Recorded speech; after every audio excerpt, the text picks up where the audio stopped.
నమస్తే గురుగారు. శుభాశీస్సులండి అందరికీ కూడా. గురుగారు, వివాహం చేసే సమయంలో అంటే మన పూర్వకాలం నుంచి మనం చూసుకున్నట్లయితే వధూవరుల జాతకాలు ఖచ్చితంగా కలవాలి. ఒకవేళ జాతకం కలవకపోతే ఆ పెళ్లి కూడా క్యాన్సిల్ చేసుకున్న సందర్భాలు మనం చూస్తుంటాం. ఎందుకంత ప్రాధాన్యత? ఒకవేళ జాతకాలు కలవకపోతే ఏం జరుగుతుంది? చాలా మంచి విషయమే.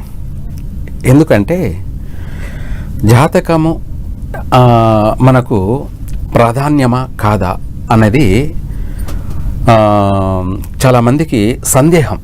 అంటే ఇప్పుడు ఉన్నటువంటి సందేహం. అయితే ఇప్పుడు చూడడం లేదా అంటే ఎక్కువగానే చూస్తారు. ఇది ఆదిగాను అనాదిగాను వస్తున్నటువంటి ఆచారమే. మనకు ఇది సనాతనమైనదే. అయితే ఇక్కడ విషయం ఏంటంటే పూర్వము మనకు చూసుకుంటే ముందు యుగాల్లో ఎక్కువగా రాజులు అలాగే ఎక్కువగా పాండిత్యాన్ని వేదాలని ఆచరించేటువంటి వాళ్ళు పండితులు. వీళ్ళే కాకుండా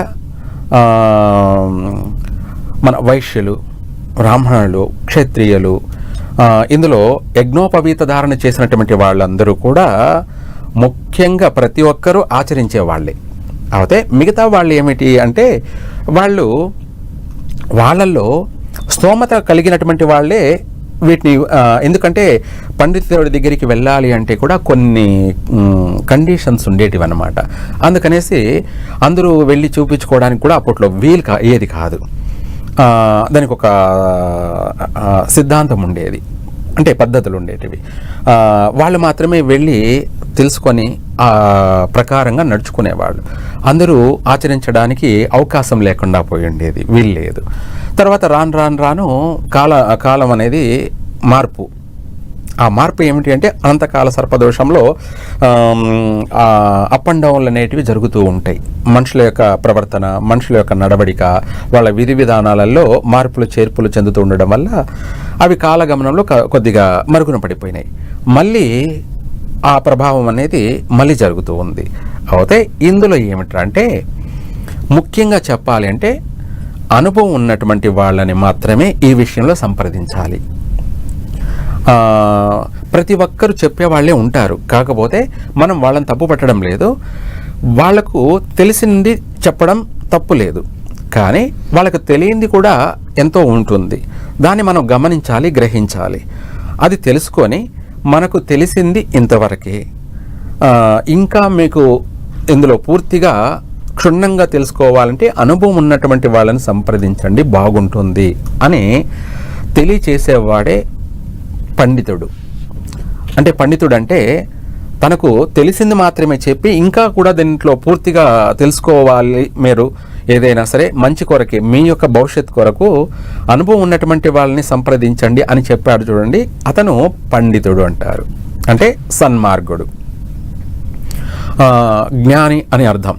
వాళ్ళు ఏం చేస్తున్నారంటే ఇప్పుడు ప్రతి ఒక్కరిలో ఈగో ఎక్కువైపోయింది. అంటే నాకే తెలుసు, నేను అన్నీ తెలిసినటువంటి వాడిని, నేను చెప్పిందే జరగాలి, నేను అన్నదే నడవాలి, నేను చెప్పిందే శాసనం అనే అహంభావం, ఈర్ష్య, అసూయ ఇటువంటివి ఉండకూడదు. అటువంటివి ఉన్నవాళ్ళు ఎవరైనా సరే పండితులుగా పరిగణలోకి రారు.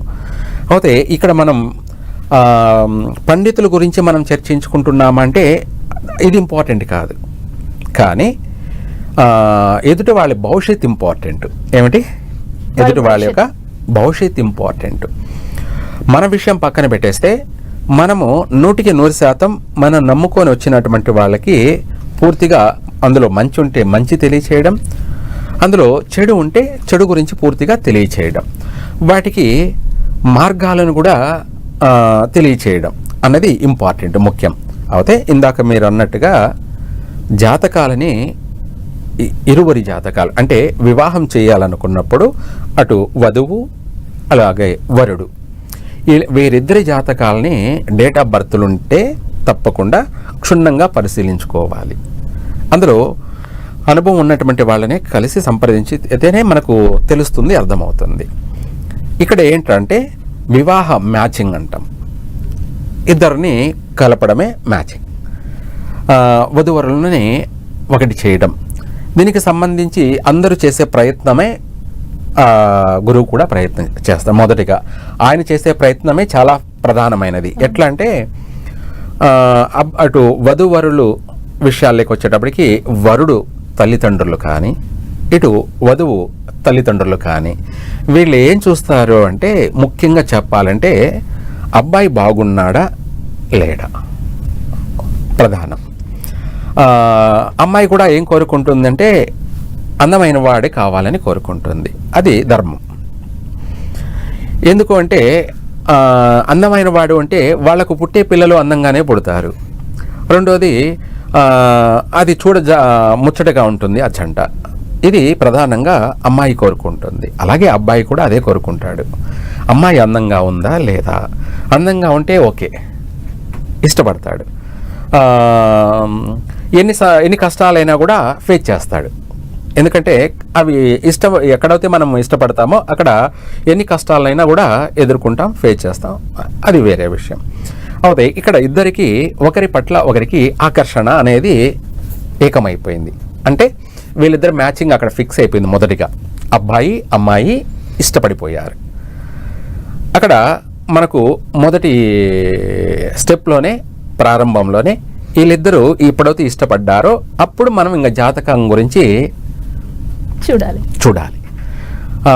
వీళ్ళిద్దరూ ఇష్టపడ్డారా ఇష్టపడలేదా అనే దానికన్నా ముందే చూపేయడం కరెక్ట్ కాదు.